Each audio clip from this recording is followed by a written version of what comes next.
Beleza. Tudo certo. Iniciando aqui a aula de hoje. A gravação está iniciando nesse momento. Então, conforme... para quem está acessando mais assiduamente, aqui está a playlist do YouTube, onde estão divulgados os vídeos, né, das aulas que têm sido realizadas às terças e quintas, né. Então, geralmente eu coloco assim, né, com um título que remete aos conteúdos desenvolvidos naquela aula e coloco uma data lá no final. Isso facilita e o próprio YouTube reconhece que é uma data, então ele vai colocando em ordem. Ó. Então vocês vejam que a última que foi publicada no dia 27, né? No dia 25, que foi a terça-feira da semana passada, está imediatamente na posição anterior e assim vai. Né? Aqui no Moodle, né, pessoal, eu tenho procurado divulgar os textos de apoio, né? Às vezes eu, em função do conteúdo estar relacionado em duas aulas consecutivas, eu coloco um texto só, né? Coloquei algumas planilhas, né? Então eu tenho procurado colocar aqui, né, a maior quantidade possível dos materiais que são utilizados ao longo das aulas, né? Então, para a aula de hoje, que eu falei para vocês, ó, esse texto aqui, Teorema sobre Funções Deriváveis, né, data de 1º de junho. Aí eu vou usar o meu arquivo aqui, deixa eu ver. Então, essa aqui ó, é a parte inicial, aquela, né, que nós já estudamos em aulas anteriores, alguns exercícios que foram resolvidos, né. Ó, então, esse que eu falei para vocês, né? Quando vai calcular a derivada, tem que começar com esse limite aqui, né? Faz as substituições e depois vai fazendo as simplificações que são apropriadas para cada caso, né? A derivada da raiz quadrada, nós vimos que essa função, a raiz quadrada de x, tem uma derivada que é 1 sobre 2 raiz de x. Ó. Então, vejam, eu cheguei aqui nesse resultado, né? E escrevi a conclusão. Então, é isso que eu digo a vocês que eu acho que é importante, né? Vocês desenvolverem, né? Fez lá o cálculo e escreve a conclusão. A derivada da função raiz quadrada de x é f' de x, 1 sobre 2 raiz de x. Né? O domínio da f é o intervalo fechado em zero e vai até mais infinito, né? São todos os números reais maiores ou iguais a zero, enquanto o domínio da derivada é o intervalo aberto, né? De zero a mais infinito. Que evidentemente a derivada no ponto zero não existe.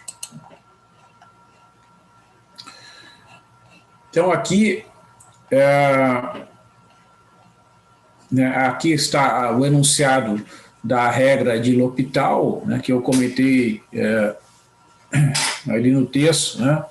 O enunciado dessa regra diz que ela pode ser aplicada no cálculo de limites da forma limite, quando x tende a A de f de x sobre g de x, quando o limite da f de x igual a f de A for igual a zero, né? E o limite da g de x igual a g de A igual a zero. Então, essas funções são funções que valem zero quando x é igual a A, né? E são contínuas. Então, quando isso acontece, com tanto o numerador quanto o denominador desse tipo de quociente aqui, são funções que tendem a zero, isso é uma indeterminação, né, da forma zero sobre zero, e é possível estabelecer, então, o resultado deste limite usando a famosa regra de L'Hopital, né?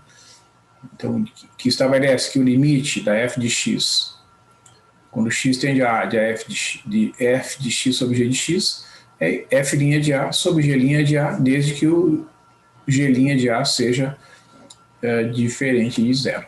Né?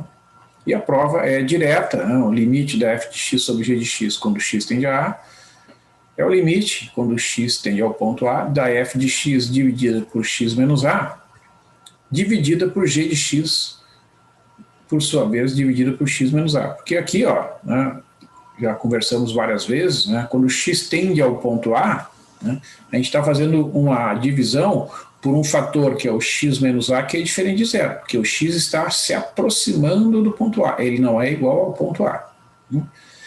Bom, quando a gente faz essa divisão do numerador e do denominador pelo mesmo fator, né, eu não estou alterando a expressão. Né?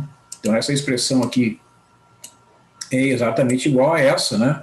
Porque o fator x menos a é o fator comum ao numerador e ao denominador. Só que como a f de a é igual a zero, né, este limite do quociente é o quociente dos limites, e no numerador, isso aqui é exatamente a derivada calculada no ponto A. Né, porque eu vejo que, como a f de a vale zero, eu poderia colocar aqui, ó, menos f de a, né, porque f de a vale zero, ali pela hipótese, né? E aqui também, ó, como g de a vale zero, eu posso colocar g de a aqui, né, que isso não alteraria a expressão. Subtrair um valor igual a zero, né, não altera nenhuma expressão. Então vejam que aqui no numerador nós temos exatamente, né, o quociente que no limite converge para a derivada da f no ponto A, e no denominador, né, o quociente que no limite converge para a derivada da g calculada no ponto A. Então, realmente isso prova, né, a regra de L'Hopital. E aqui até incluí, né, uma foto do livro, né, do Elon Lages Lima, né, onde ele comenta, né, que às vezes a gente encontra, né, aplicações da regra de L'Hopital até mesmo no cálculo do limite de seno de x sobre x e no limite de n a x menos 1 sobre x, quando x tende a zero nos dois casos. E ele diz que aplicando a regra de L'Hopital, o primeiro limite se reduz a cosseno de 0 igual a 1, e o segundo a n a 0 igual a 1. Convém observar, entretanto, que essas aplicações e outras análogas da regra de L'Hopital são indevidas, pois para utilizá-la é necessário conhecer as derivadas f' de a e g' de a. Nesses dois exemplos, os limites a calcular são, por definição, as derivadas, né, do seno de x e de n a x no ponto x igual a 0. Então, mais uma vez, né, o registro de que não se deve aplicar a regra L'Hopital nesses casos. No caso do limite fundamental seno de x sobre x, quando x tende a 0, nós já demonstramos, né, a validade desse limite usando relações de cálculo de áreas e o teorema do confronto, né, em figuras geométricas que envolvem triângulos e o setor circular. Então aqui, né, nós encontramos um primeiro teorema que estabelece, né, uma relação entre derivada e crescimento local, né? Se eu tiver uma função derivável à direita de um ponto A, né, com derivada à direita de A positiva, ó, isso aqui significa a derivada primeira calculada no ponto A à direita do ponto A. Se essa derivada for positiva, então existe um delta maior que zero, tal que, se o x estiver entre o a e o a mais delta, a f de a será menor que a f de x. Ou seja, se a função derivada calculada à direita do ponto A for positiva, né, a função será crescente naquela pequena vizinhança ali do ponto A. Né? Ela vai ter valores que vão crescer à medida que o x aumentar. Né? E isso acontece porque, se esse limite aqui, que corresponde à derivada à direita, o limite de f de x menos f de a sobre x menos a, quando x tende ao ponto A pela direita, se ele for positivo, né, existe, né, dado um epsilon, existe um delta tal que, se o x estiver nessa vizinhança, esse quociente será positivo, porque senão o limite não seria positivo. Né? Então, como o denominador é positivo, já que o x é maior que o a, o numerador também é, pela regra de sinais, né? Porque uma divisão seja positiva, sendo o denominador um número positivo, o numerador tem que ser. Então, f de x menos a tem que ser maior que zero, ou seja, né, a f de x vai ser maior do que a f de a, ou de outra forma, o f de a será menor que a f de x. Né? Então, esse teorema, né, digamos assim, ele é uma uma garantia, né, de uma propriedade local que diz, né, no caso aqui a derivada à direita, sendo positiva, existe uma pequena vizinhança do ponto A em que ela vai ter valores que vão crescer, né? À medida que o x se afasta do ponto A função tende a ser crescente, né? E se a derivada for negativa, né, a função será decrescente, né? Não será demonstrado, isso aí é uma demonstração análoga, né? Então, mas fica subentendido esta propriedade. Então aqui vem, né, alguns teoremas válidos sobre funções deriváveis num intervalo, né? Então aqui uma coisa importante, né, considerar que quando a gente tem funções deriváveis num intervalo, como está aparecendo ali o teorema de Rolle, né, o que significa uma função derivável no intervalo, né? No ponto A e no ponto B, que são as extremidades do intervalo, a derivada lateral à direita e à esquerda poderá existir, né? Mas não a derivada no sentido amplo, que é a derivada calculada tanto à direita quanto à esquerda, né? Porque, veja, no ponto A, esta função só está definida à direita deste ponto. E no ponto B, ela só está definida à esquerda do ponto B, né, e do próprio ponto B. Então, quando a função é definida no intervalo, nas extremidades do intervalo, no caso do ponto A, que é a extremidade superior, a extremidade inferior, desculpe, do intervalo B, neste ponto poderá existir a derivada lateral à direita do ponto A. E no ponto B poderá existir a derivada lateral à esquerda do ponto B. Tá?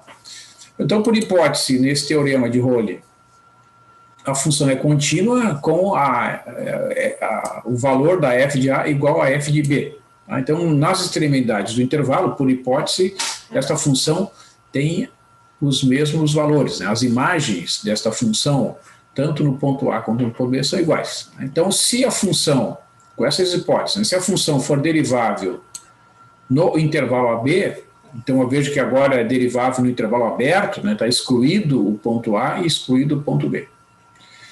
Então, existe um ponto intermediário neste intervalo, um ponto C, pertencente ao intervalo AB, em que a derivada da f calculada nesse ponto tem que ser igual a zero. Tá? E a demonstração, eu vou apresentar aqui a ideia, né, pelo teorema de Weierstrass, uma função contínua tem que atingir o valor mínimo e o valor máximo, né, em pontos do intervalo B. Sempre que uma função é contínua, né, no intervalo fechado, ela vai atingir o seu valor mínimo e o seu valor máximo em algum ponto do intervalo AB. Se esses pontos forem o A e B, né, então a função, então o M minúsculo será igual ao M maiúsculo, certo? Bom, mas se o M minúsculo é igual ao M maiúsculo, o valor mínimo é igual ao valor máximo, a função é constante, né? E daí a derivada é zero, qualquer que seja o x pertencente a B, né? Se, por outro lado, a função atinge seus extremos em um ponto C pertencente ao intervalo AB, neste ponto a derivada tem que ser igual a zero, né, como a gente sabe. Então, observa, aqui eu fiz um exemplo para ilustrar aqui a aplicação desse teorema, né? Vocês estão enxergando bem aí, pessoal? Está legível aí para vocês? Essa parte aqui que eu escrevi à mão, eu fiz uma foto. Como é que está para vocês aí? Tá legal. Tá. Estão conseguindo ver? Tá, beleza. Dá para ver. Aumentar um pouquinho aqui. Ó, então nós temos aqui, eu defini a função definida no intervalo de 1 até 7, tá? Então o intervalo AB aqui é o intervalo do valor de x entre 1 e 7, incluindo o 1 e o 7, tá? Intervalo fechado de 1 até 7 é o domínio. E a função tem essa lei aqui, ó, menos x ao quadrado mais 8x menos 1. Então eu escolhi aqui para ilustrar esta propriedade descrita ali pelo teorema de Rolle, uma função de segundo grau, uma função polinomial de segundo grau. A gente sabe que o gráfico dessa função é uma parábola e como o coeficiente, né, do x ao quadrado é menos 1, a concavidade dessa parábola vai ser voltada para baixo, né? Então a gente tem, ó, que a f de 1 é menos 1 ao quadrado mais 8 vezes 1, menos 1. Né? Vocês vejam que o menos, né, está fora ali da potenciação. Ó. Então eu calculei detalhadamente, menos 1 mais 8 menos 1 que dá 6. Né? E a f de 7 é menos 7 ao quadrado mais 8 vezes 7 menos 1. Menos 49 mais 56 menos 1, né, vai dar 56 menos 50, que é 6. Né? Então, uma das hipóteses está satisfeita ali. Ó, a função calculada na extremidade inferior do intervalo, que é o ponto 1, é igual à função calculada na extremidade superior do intervalo, que é o ponto 7. Né? F de 1 é igual a f de 7. Então, pelo teorema de Rolle, ó, tem que existir um ponto no interior do intervalo em que a derivada é zero. Então, existe um ponto. E quando isso significa que existe um ponto, significa que existe pelo menos um, tá, pessoal? Não está dito que existe um único. Né? Pode acontecer de ter mais de um.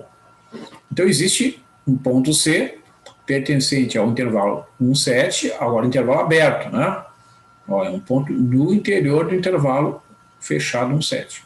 Tal que a derivada desse ponto tem que ser igual a zero. A derivada primeira da f calculada neste ponto C obrigatoriamente será igual a zero. Então, observando aqui, né, ó, qual é a derivada desta função? É menos 2x mais 8. Então, se eu calculo esta derivada no ponto C, fica menos 2c mais 8 igual a zero. Isso aqui é uma equação de primeiro grau, né, com uma incógnita que é o valor do C. Para eu resolver, eu subtrair 8 aqui dos dois lados da equação, fica menos 2c igual a menos 8. Né? E depois dividir tudo por menos 2. Menos 2c dividido por menos 2 é igual a menos 8 dividido por menos 2. Porque aqui do lado esquerdo, menos 2 dividido por menos 2. Desculpa, menos 2c dividido por menos 2 é igual a c. E aqui do lado direito, menos 8 dividido por menos 2 dá 4. Né? Então, esse é o ponto, né, no qual a derivada da função será igual a zero. A f de 4, quando eu calculo, né, a função nesse ponto, menos 4 ao quadrado mais 8 vezes 4 menos 1 vai dar 32. Menos 1, 31. Menos 16 dá 15. Né? Então, aqui graficamente, ó, o que a gente enxerga? Né? Essa situação. Ó. Quando no ponto, que é o ponto C igual a 4, a derivada é igual a zero, né? Por que acontece isso, né, pessoal? Observa, ó, a função aqui no ponto 1 vale 6. Né? Aqui na outra extremidade, ela também vale 6. Então, ela tem que fazer a volta lá em cima, né? Então, naquele ponto em que ela faz a volta, digamos assim, né, que é neste caso é o ponto C igual a 4, obrigatoriamente a derivada tem que ser igual a zero. Né? Certo? Então, neste ponto, como a derivada é igual a zero, eu tracei a reta tangente ali, né, para mostrar que, obrigatoriamente, a reta tangente será paralela ao eixo x. Né? A reta tangente à curva no ponto de abscissa C igual a 4, né, que eu simplesmente digo ali, né, que a reta tangente à curva no ponto C igual a 4 é paralela ao eixo x. Né? Então, isso acontece porque, neste ponto, a derivada primeira da função é igual a zero. Tá? Então, de fato, quando a função tem esta propriedade, né, de que nas extremidades do intervalo as imagens são iguais, né, vai existir obrigatoriamente pelo menos um ponto em que a derivada no interior do intervalo, um ponto no interior do intervalo, vai existir um ponto em que a derivada será nula, será igual a zero. Não sei se vocês têm alguma pergunta, algum detalhe que queira que explique melhor, pessoal. Fique à vontade.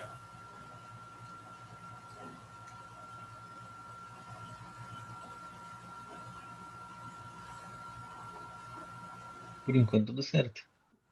Tá.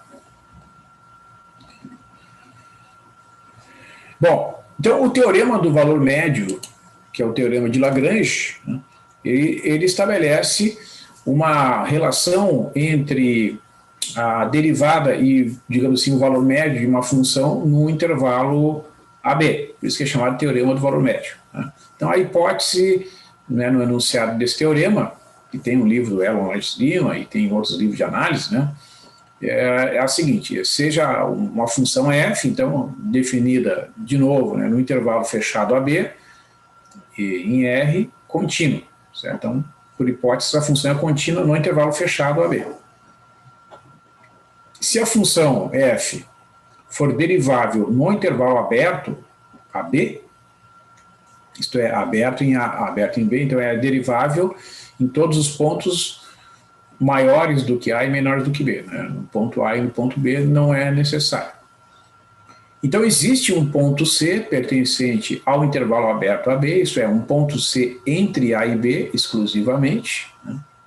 Tal que a derivada da função f de primeira ordem, a derivada de primeira ordem da função f calculada no ponto C é igual a f de B menos f de A dividido por B menos A. Então, esse valor aqui, ó, que aparece do lado direito, né, é chamado de valor médio da função no intervalo AB, né, calcula a diferença lá, seria o ΔY, né, e no denominador divide pelo ΔX. Então, isso dá o valor médio de uma função no intervalo AB. Então, a derivada dessa função calculada nesse ponto será este valor médio. Aí, de novo, aqui, né, quando diz que existe C pertencente a B, pode ser que exista mais de um, tá? Não está dizendo que existe um único, né? Pode existir 2, 3, e em alguns casos vai existir um só. Né? Então, aqui para ilustrar a aplicação deste teorema, que é bastante conhecido também dos livros de cálculo, talvez vocês já tenham estudado, o teorema do valor médio, eu escolhi, então, como exemplo, uma função definida no intervalo de 1 até 5, né, em R, dada por f de x igual a x ao quadrado menos 4x mais 6. Né? Eu escolhi essa função porque é uma função cuja derivada é bastante conhecida e também pelos valores calculados nas extremidades do intervalo também são simples de serem determinados. Né? Não precisa usar uma calculadora, os cálculos envolvem números inteiros, operações aritméticas de adição, subtração, multiplicação e divisão. Então, essa função, como a gente sabe que é uma função polinomial de segundo grau na variável x, ela é uma função contínua, né, no intervalo de 1 até 5 e derivável no intervalo aberto correspondente. Né?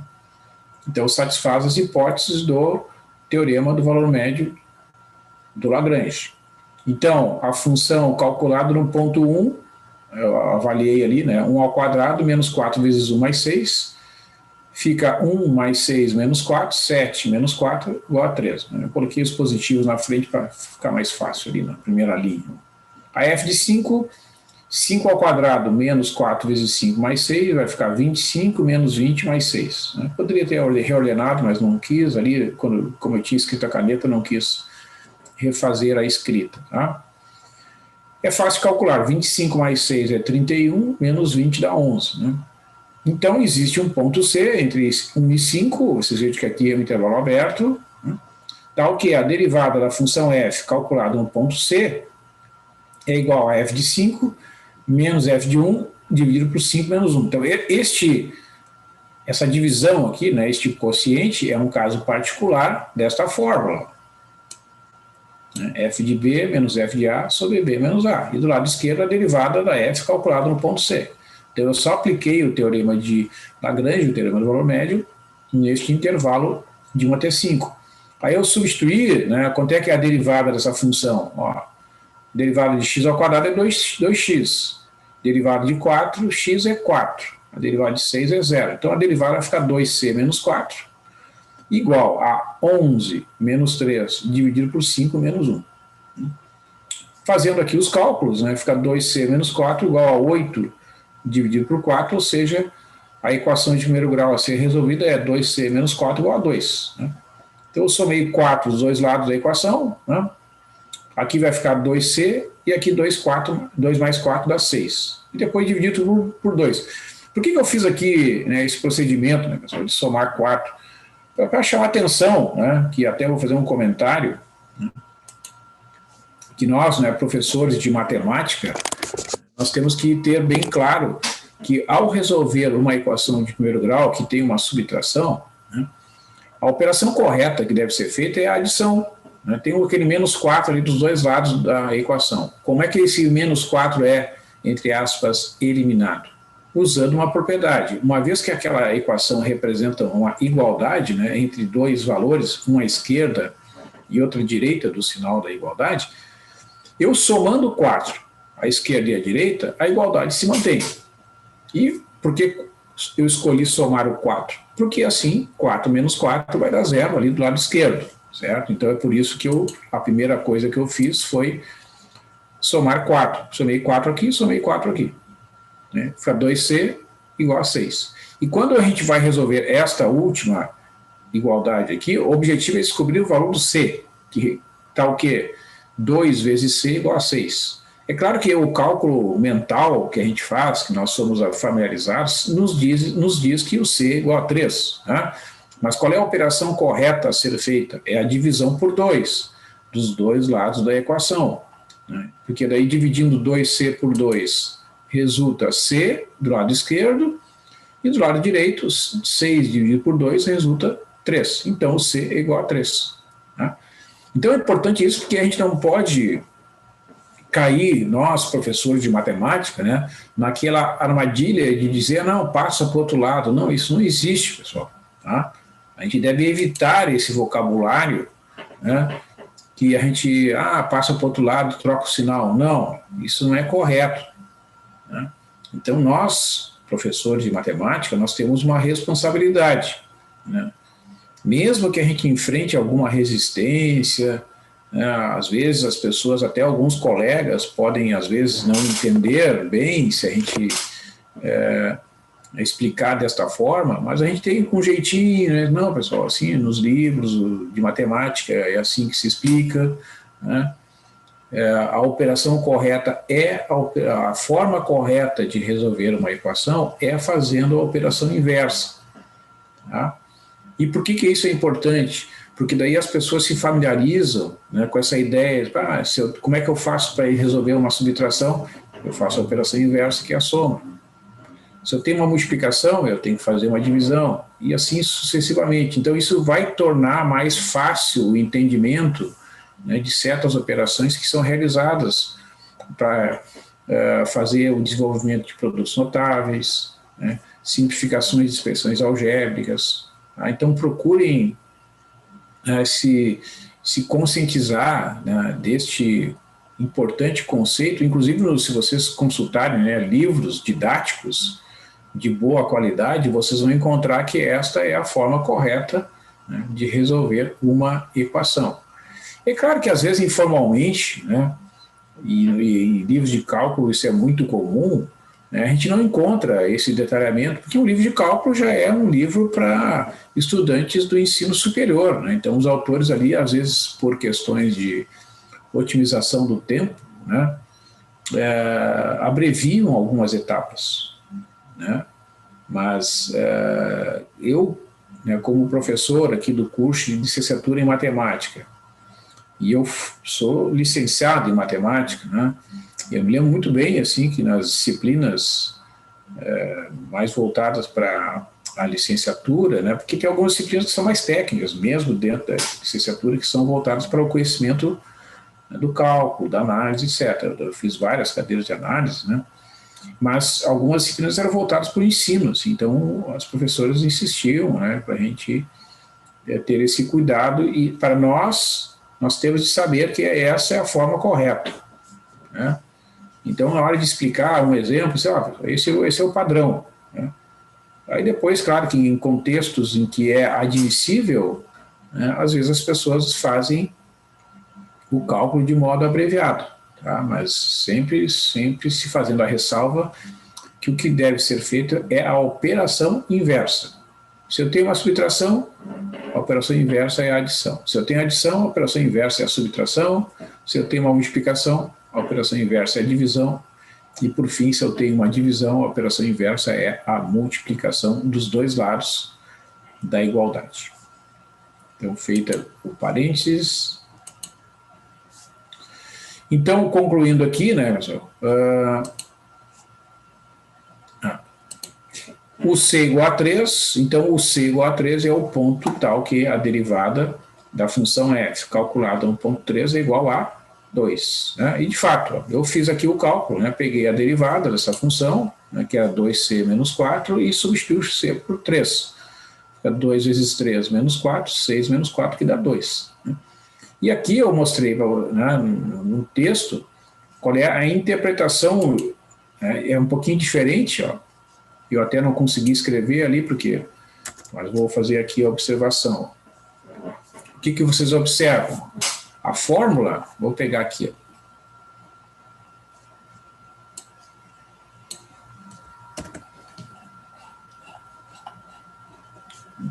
Ó, a fórmula, se eu substituir o C por 3, né, nos diz que a derivada no ponto C é igual a f de 5 menos a f de 1 dividido por 5 menos 1. Né? Bom, o que representa este fator aqui, ó, que eu estou destacando aqui na tela? F de 5 menos F de 1 dividido por 5 menos 1. Vamos lá, vocês que estão aí assistindo. Juan, Alexandre, Juan e Giovanni, eu gostaria que vocês explicassem com breves palavras qual é a interpretação geométrica dessa divisão. Vamos lá, Alexandre, por favor. Como é que tu interpreta f de 5 menos f de 1 sobre 5 menos 1 nesta figura? Deixa eu ver. Pode pensar, não tem problema.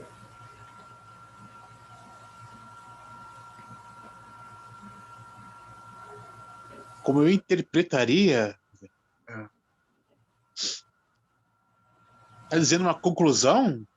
Não, fale com as tuas próprias palavras. Não, como é que a gente sempre pode, né, interpretar um cálculo, né, principalmente quando a gente tem um gráfico. Vamos ver qual é a relação que pode estabelecer com esta divisão aqui, com esta figura geométrica que está desenhada aqui na tela. Use os termos que tu achar apropriados.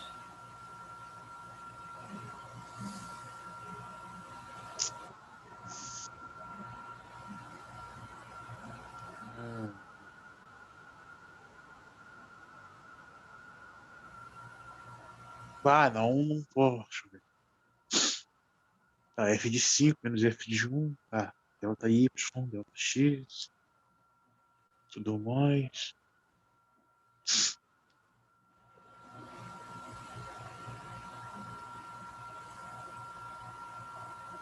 Tá ali o ponto médio entre 1 e 5. Tá, ele é o ponto médio entre 1 e 5.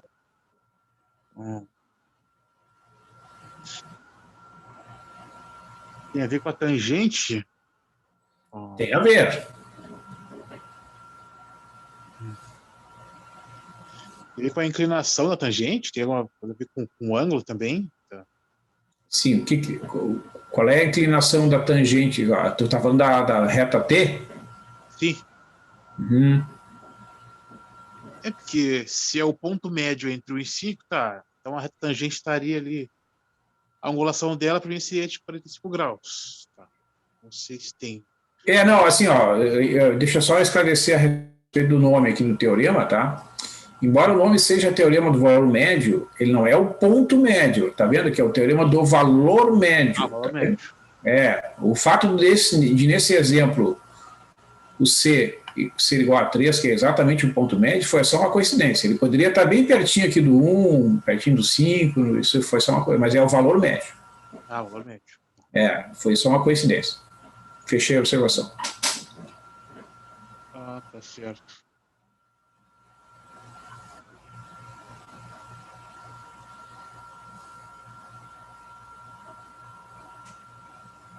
Que eu não entendi bem a pergunta, professor. Vou repetir a pergunta. O nome do teorema é teorema do valor médio. Sim. Tá? Teorema do valor médio. Existe uma relação entre essas quantidades que nós estamos calculando, que estão destacadas aqui nessa igualdade. Ó, a f' de 3 ela tem uma interpretação geométrica. Essa divisão aqui tem uma outra interpretação geométrica a partir dessa figura. O que eu estou perguntando é quais são estas interpretações geométricas do valor que aparece do lado esquerdo, que é f' de 3, a relação que tem esse resultado com essa figura, e este resultado, qual é a relação que tem com essa figura.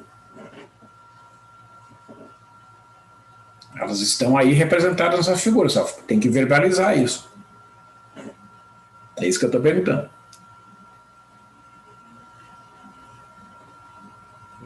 F' de 3 não é um ponto? Hã? F' de 3 não gera um ponto? A F' de 3? É, Não, a F' de 3 é um número. é um número. É, que É um vale, número. que vale 2. Tá aqui, ó. A F' de 3 vale 2. Tá. Pode entrar na conversa também, Giovanni. Não tem problema. Seria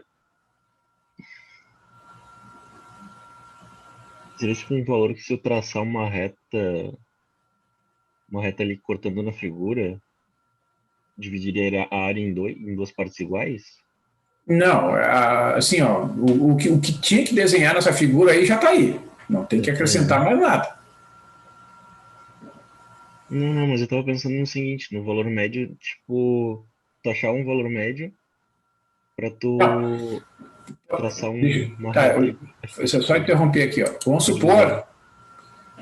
Vamos supor que vocês dirigem carro, fazem viagem de carro. Eu não tenho carteira ainda, então não posso Ah, dirigir. mas você sabe o que é o consumo médio de combustível de um carro? Sim, Por exemplo, vamos supor um veículo que faz 10 km por litro.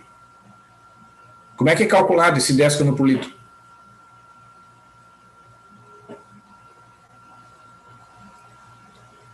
Como é que se chega a 10 km por litro ou qualquer outra quantidade? Vamos pensar em 10 km por litro. Como é que uma pessoa chega, ó, meu carro faz em média 10 km por litro? Como é que a pessoa chega nesse resultado? tu vê o quanto tu andou, mais ou menos a velocidade, essas coisas assim, e vê o quanto tu gastou, não vê? E Velocidade? dependendo, Não. depende, se tu tiver abaixo da velocidade, tu gasta mais do Não, que se não, tu não, tiver não. uma certa velocidade. Não tem nada a ver. Ó, a pergunta é a seguinte: ó, meu carro consome em média 10 km por litro. Como é que eu cheguei nessa conclusão? Ah, você tá falando em distância por consumo. Consumo de 10 km por litro. Exatamente. Em média. Como é que uma pessoa chega nessa conclusão? Tu abastece teu carro cheio, tu Ah, anda alguns quilômetros e divide por quanto divide o quê? e tu faz o cálculo da divisão. Divide Quanto tu andou distância por por litros. consumo por quantidade de litros. Isso. Isso não é o valor médio? É um valor médio. É o valor médio. É uma divisão.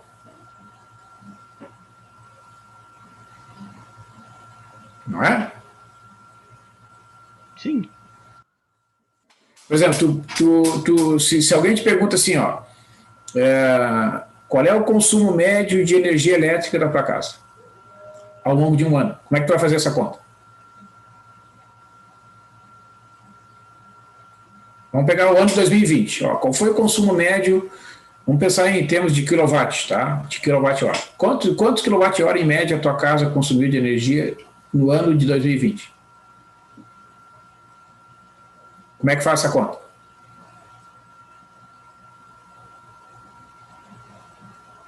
Pega todo o consumo do ano e divide pelo número de dias para descobrir o quanto por dia. Não. Vai dividir por 12, são 12 meses. Ah, tá, por mês aí. Eu tava Sim, pensando por dia. o consumo que a distribuidora informa, né, para as residências é o consumo mensal, né? Tu não recebe eu, pelo menos, não recebo o consumo diário. Ah, não, eu pensei que fosse consumo diário para descobrir. Mas não, mas consumo diário tanto faz. Sim. Mas a conta mais simples, pelo menos a partir da informação que vem da distribuidora, é consumo mensal, né? Sim. Porque na distribuidora, pelo menos eu recebo, né, naquela mensagem que vem, eu recebo por e-mail, no meu caso aqui, o fornecedor de combustível é o Giovanni se manifestou ali, a tangente é paralela à secante. Vamos ver.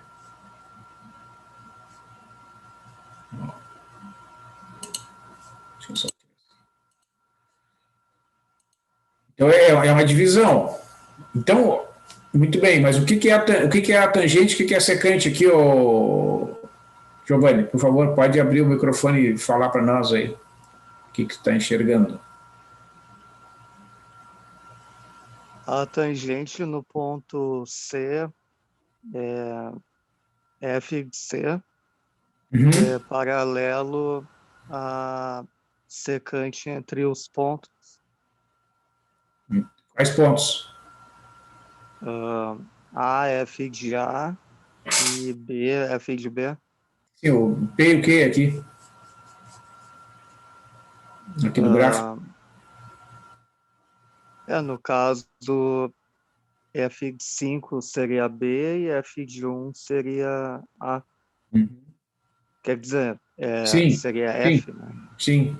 Ó, então assim, pessoal, por que eu insisto nessa habilidade, né, de verbalizar a interpretação geométrica? Que eu perguntei aqui para vocês do consumo do combustível, que esse valor aqui, ó, é o valor médio da função, é por isso que é chamado teorema do valor médio. Ó, f de, qual é a extremidade do intervalo aqui? Ó? É 5, né, a extremidade superior, 1 é a extremidade inferior. Então é a mesma coisa que a gente está falando do consumo de combustível, né, o valor médio do consumo. Ó, esta quantidade que aparece aqui no numerador, lá no caso do consumo de combustível, corresponderia à distância percorrida. E esse denominador aqui, ó, corresponde à quantidade de combustível consumido. Tá? Então, quando a gente calcula esta quantidade aqui, ó, que aparece, f de 5 menos f de 1, dividido por 5 menos 1, isso aqui corresponde ao valor médio desta função no intervalo de 1 até 5. E este valor é exatamente a inclinação dessa reta aqui, ó, que passa pelos pontos P e Q. Que, conforme o colega falou, né, o ponto A, F de A, que é o ponto 1, 3 aqui, ó, que eu chamei de ponto P. E o ponto 5, 11, que é o ponto que eu chamei de ponto Q. Esta reta que a gente chama de secante a curva, né, porque ela passa por 2 pontos da curva aqui, ó, a inclinação dela é F de 5 menos F de 1 dividido por 5 menos 1. Porque a inclinação de um segmento de reta é a diferença do Y, que é F de 5 menos F de 1, dividido para a diferença do X, que é 5 menos 1. Tá? Então isso aqui, essa divisão que aparece do lado direito, é a inclinação desta reta, desse segmento de reta que une o ponto P ao ponto Q. E como esta divisão é igual à derivada da função f no ponto 3, significa que esse segmento PQ é paralelo à reta T. Porque a derivada calculada no ponto 3, qual é a interpretação geométrica da derivada calculada num ponto? É a inclinação da reta tangente à curva naquele ponto. É isso que é o significado geométrico da derivada, né? Vocês lembram lá daquela definição lá no início, ó, eu vou voltar lá no início do texto lá. Desculpe que vai rodar um pouquinho, mas ó. Lá no início, definição de derivada, ó. Limite da f de x menos f de a sobre x menos a. Nós temos a reta secante, a curva, e quando o x tende ao ponto A, essa reta secante tende à reta tangente. Ó. Então, a derivada representa a inclinação da reta tangente à curva no ponto de abscissa x igual a A. Tá? Quando a derivada existe. Né? Então, como a derivada, no exemplo considerado, é calculada no ponto 3, e essa derivada é igual a 2, né? Ó, a gente calculou aqui que a derivada da f no ponto 3 é igual a 2. Significa que a inclinação da reta tangente à curva, descrita pelo gráfico da função, quando essa reta tangente é a reta calculada no ponto t igual a 3, a inclinação dessa reta é exatamente a derivada da função f no ponto 3. Então, como essas quantidades são iguais, essa reta t tem que ser paralela ao segmento PQ. Então é isso que está expressando essa igualdade. Ó. E isso vai acontecer, é importante até o que o Alexandre falou, nesse caso foi uma coincidência, né? Mas observe que o nome do teorema é teorema do valor médio. Né? Então o ponto 3 é um ponto em que a reta tangente vai ter uma inclinação que é exatamente igual ao valor médio. Quer ver? Ó, vamos pensar de novo no consumo de combustível. Voltando ao exemplo, vamos supor, o veículo que a gente está andando lá em determinado período de tempo consome em média 10 km por litro. Ok? Vocês concordam que às vezes ele vai consumir mais do que 10 km por litro e às vezes menos? Devido a aquilo que o Juan falou, pode a velocidade aumentar, diminuir, condições de tráfego, etc. Então, às vezes vai ser um consumo menor, isto é, ela vai percorrer mais do que 10 km por litro e às vezes vai percorrer menos. Concorda com isso? Sim. Então vai ter obrigatoriamente em alguns instantes em que exatamente vai ser 10 km por litro. Porque se a média deu 10 km por litro, obrigatoriamente em algum período da viagem tem que ser exatamente 10 km por litro o consumo. Porque senão não poderia dar 10 km por litro de média. Entendeu? Então é isso que diz o teorema do valor médio. Tá? Então, assim, quando a gente conhece, né, e o que aparece do lado direito, se a gente conhece o valor médio de uma função, né, o que o teorema do valor médio diz que, sob certas condições, que são as condições do teorema, tem que ter algum ponto do intervalo em que aquele valor realmente ocorre. Né? Porque o valor médio, pensa assim, ó, vamos pensar em outro exemplo. Ó.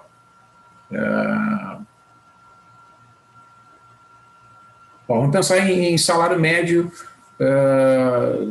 no Brasil. Tá? No Brasil, o salário é uma coisa bem difícil de definir, né? Porque varia muito de acordo com a região, as funções que as pessoas fazem, mas no Brasil, o salário médio, que é calculado assim, ó, pega toda a massa salarial brasileira e divide pelo número de trabalhadores. Tá? Na iniciativa privada, em 2018, o salário médio no Brasil oscilava em torno de R$2.000. Tá? Então vamos pegar R$2.000. Bom, então significa, tem pessoas que recebem um salário acima de 2.000 e tem pessoas que recebem um salário abaixo de R$2.000. Se a média é 2.000, e vai ter gente que recebe exatamente 2.000. Porque senão a média, se a média fosse, né, formada por valor só acima, então ela seria maior, né? E se fosse só abaixo, seria menor. Certo? Então, como é um valor médio, tem que ter valores acima, tem que ter valores abaixo e tem valores na própria média. É isso que está dizendo o teorema do valor médio. Né? E no caso, além de estabelecer esta fórmula, existe essa interpretação geométrica. A reta tangente à curva em algum ponto vai ser exatamente paralela à reta secante que intercepta a curva nas extremidades do gráfico. Né? É isso que a gente pode falar a respeito desta igualdade. Então, vamos escrever aqui. Ó. Então, a expressão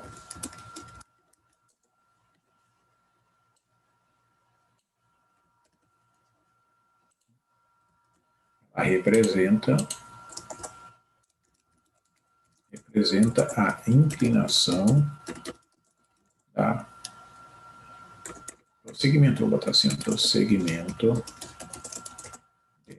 que une os pontos P e Q.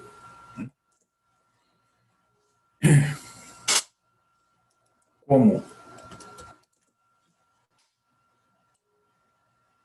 F' de 3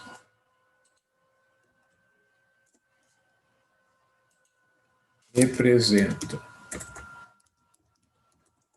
a inclinação da reta tangente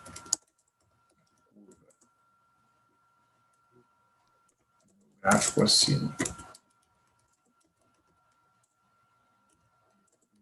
Ponto em que x igual a 3, então a reta T é paralela ao segmento PQ.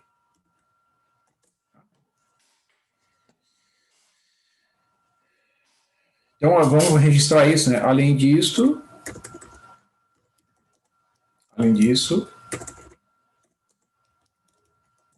o valor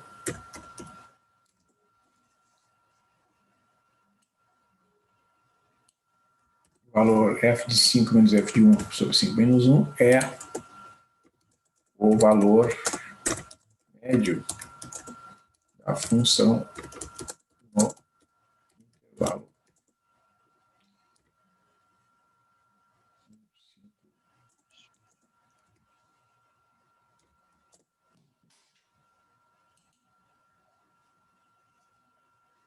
Muito bem.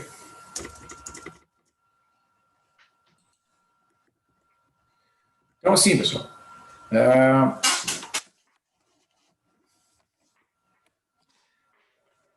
uma outra fórmula que vocês devem conhecer, né, também do estudo do cálculo diferencial, é a fórmula de Taylor.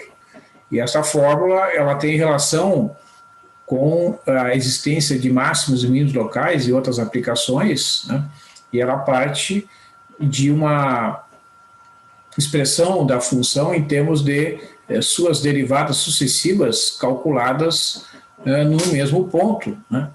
E, portanto, ela vai utilizar uma hipótese um pouquinho diferente, que é a hipótese de que a função é n vezes derivável, né, num certo ponto pertencente a um intervalo, digamos, i.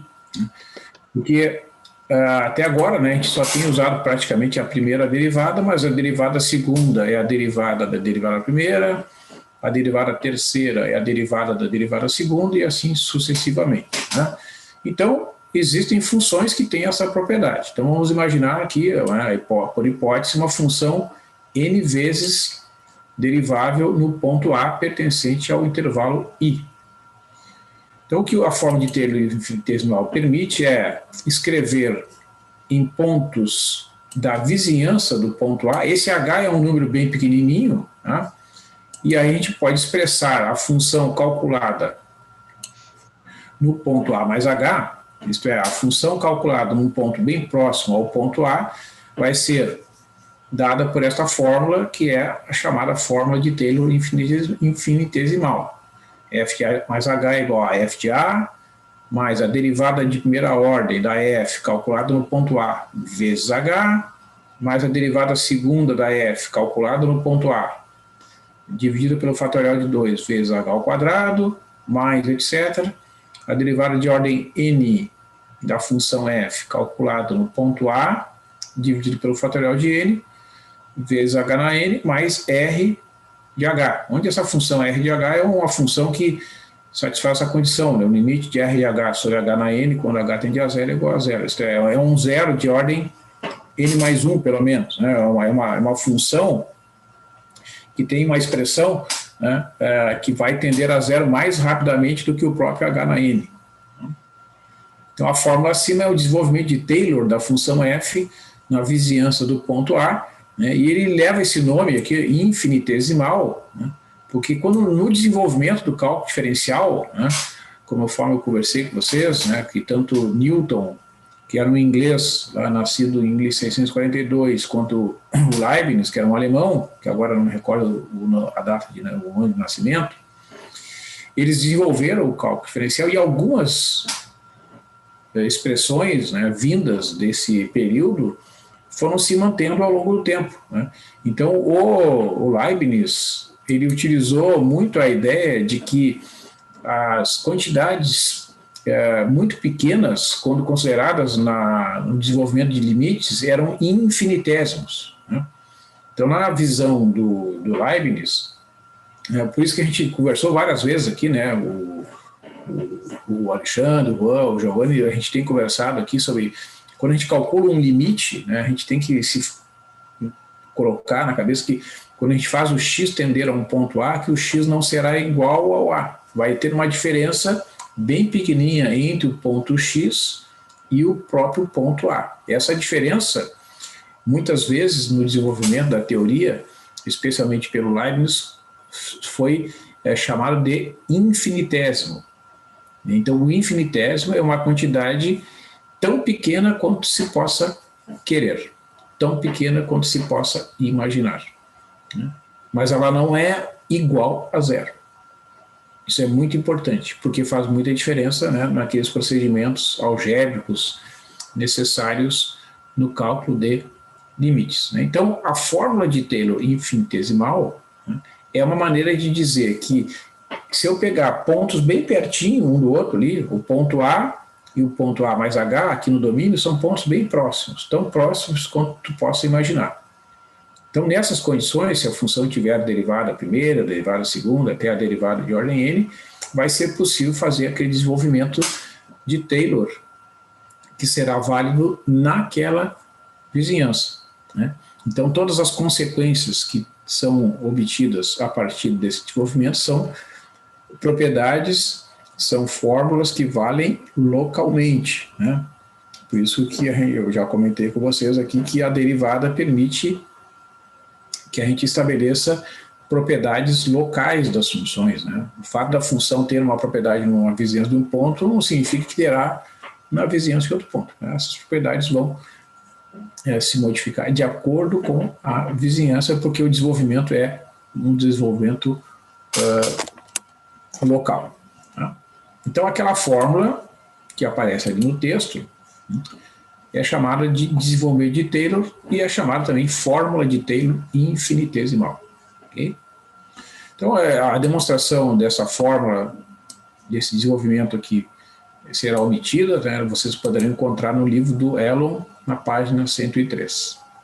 Então, eu vou mostrar para vocês aqui, né, um caso que é bastante conhecido de aplicação desta fórmula na determinação de máximos e mínimos locais, né, em concordância com o que eu afirmei há pouco. Vamos supor que a função seja n vezes derivável no ponto A, pertencente ao interior do intervalo I, com a derivada de ordem I calculada no ponto A igual a zero, onde o I varia de 1 até n menos 1. Então, o I é maior ou igual a 1 e menor que n. Tá?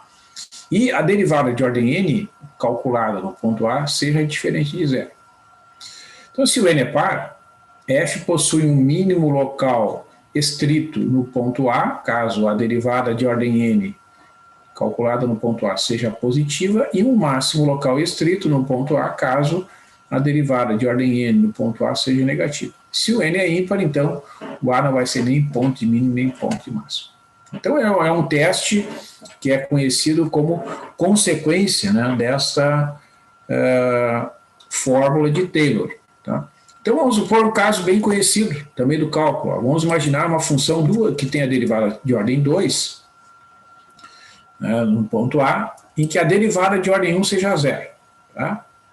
Então, a derivada no ponto A, a primeira derivada calculada no ponto A é zero, e vamos imaginar que a derivada segunda dessa função, calculada nesse mesmo ponto, seja positiva. Então, o ponto A será um ponto de mínimo local. Tá? E para provar isso, a gente tem que pegar esse desenvolvimento. Porque, veja, se eu imagino que a função é 2 vezes derivável, eu aplico esse desenvolvimento aqui, ó, de Taylor, até o n igual a 2. Então, eu vou desenvolver até a derivada segunda aqui. Então, vai ficar f de A mais h igual a f de A, mais a derivada da f calculada no ponto A vezes h, mais a derivada segunda, calculada no ponto A dividido pelo fatorial de 2 vezes h ao quadrado, mais r de h, onde esse r de h satisfaz essa condição. O limite de r de h dividido por h ao quadrado, quando o h tende a zero, é igual a zero. Ou seja, o r de h vai mais rapidamente para zero do que o próprio h ao quadrado. Então, usando a hipótese de que a derivada da f é igual a zero, né, este termo aqui, ó, f de linha de A vezes h vai desaparecer.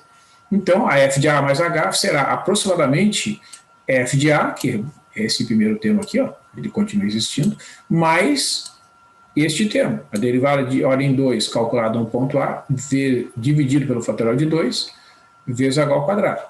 Por que eu coloquei aproximadamente igual? Porque este termo aqui, ó, ele vai ter um peso muito pequeno, porque ele é muito menor do que h ao quadrado. Tá? Então, observa, ó, se eu subtrair f de A dos dois lados, eu vou concluir que f de A mais h menos f de A será aproximadamente igual a derivada segunda calculada no ponto A, dividido pelo 2, fatorial, vezes h ao quadrado.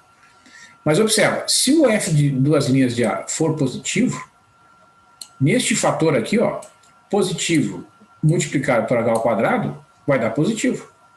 Então, essa diferença será um número positivo, ou seja, o f de A será menor que f de A mais h, onde o h é suficientemente pequeno. Ou seja, numa vizinhança do ponto A, os pontos que estão mais próximos a ele, né, ou seja, A mais H, vão ter imagens maiores, portanto, o f de A será um ponto de mínimo local, que é conhecido como o teste da derivada segunda. Né? Vocês conhecem esse teste lá do cálculo diferencial.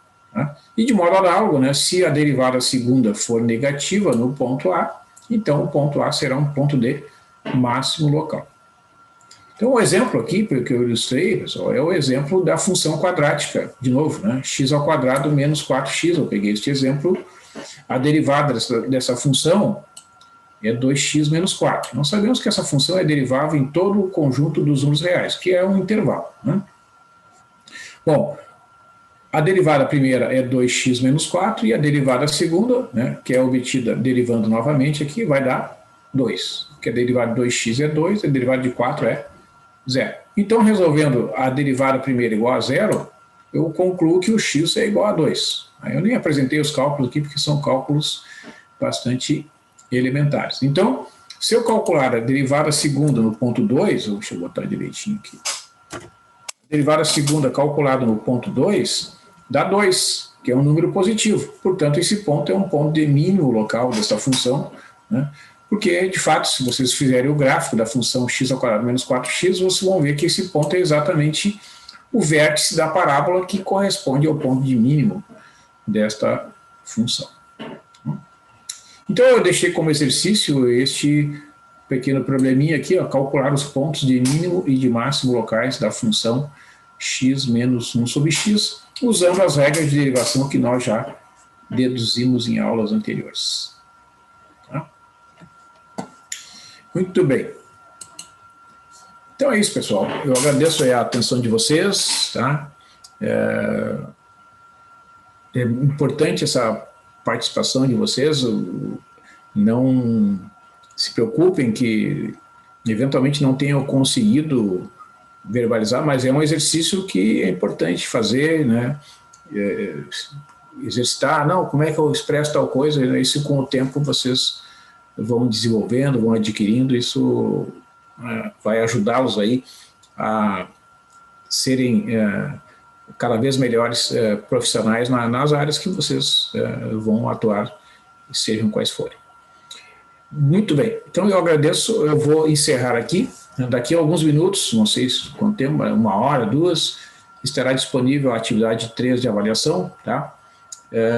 Configurado lá no Moodle, vai ser uma atividade individual, né? E retornaremos na próxima terça-feira, já que quinta-feira, né, será feriado. Uma boa noite para vocês. Boa noite. Boa noite. Eu só ia perguntar um negócio que eu fiquei de ver nas outras aulas, que era pro pessoal se eles queriam fazer o grupo no WhatsApp.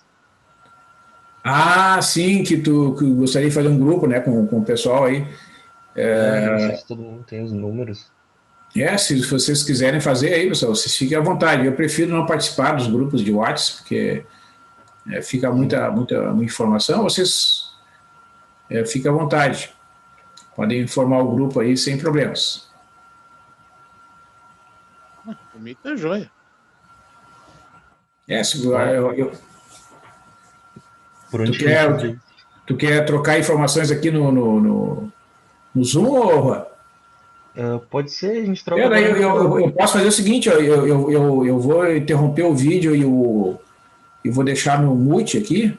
E vocês podem conversar mais uns minutos, eu retorno daqui a pouco e encerro aqui daí, não tem problema. Tá, achei coisa de minuto aqui, Tá, rapidinho. então tá. Valeu então, pessoal, valeu. Tá. Eu não tenho mais o WhatsApp de vocês porque eu troquei de celular aí, eu não tenho mais os números salvos. Não, a gente pode trocar aqui agora. Então... Isso.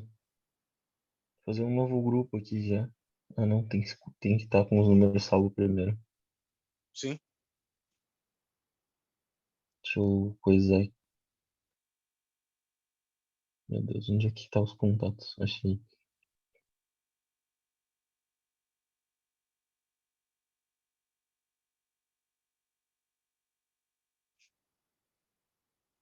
É só dizer quando eu posso dizer o número aí. Pode dizer. O meu é o 985 Tá. 389 389, 253. 253. Tá.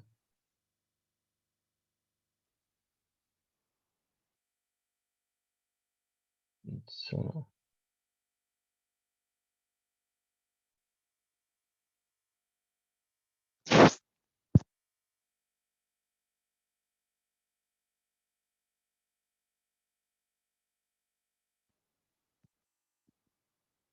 Cadê o coisa do WhatsApp agora?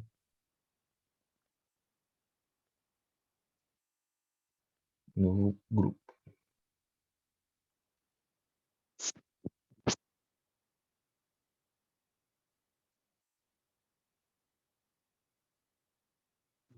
Deixa eu atualizar os contatos.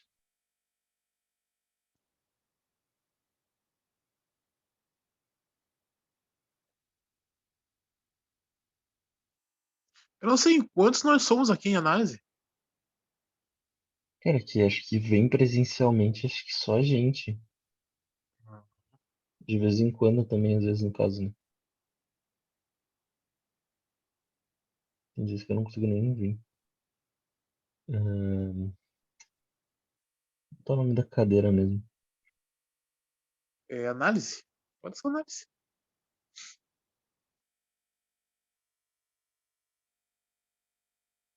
E aí? Ah, recebi aqui. Aí se alguém tiver mais um número aí, eu botei administrador aí pra botar os outros. Se tiver mais gente, no caso, né? Ah, não, sim. Eu não sei onde é que vê, se tem mais gente. Olha, Mas tinha como ver na. eu acho que ele na disciplina mesmo, não muda. Eu acho que tem como ver os participantes, eu acho, né? Hum, Na disciplina. Mas- Mas acho que é isso. O grupo tá criado e agora a gente vê como é que faz nos próximos. Ah, sim. Qualquer coisa a gente vai trocando ideias, hein? Hum, Então Então vamos, tá. Acho que é isso.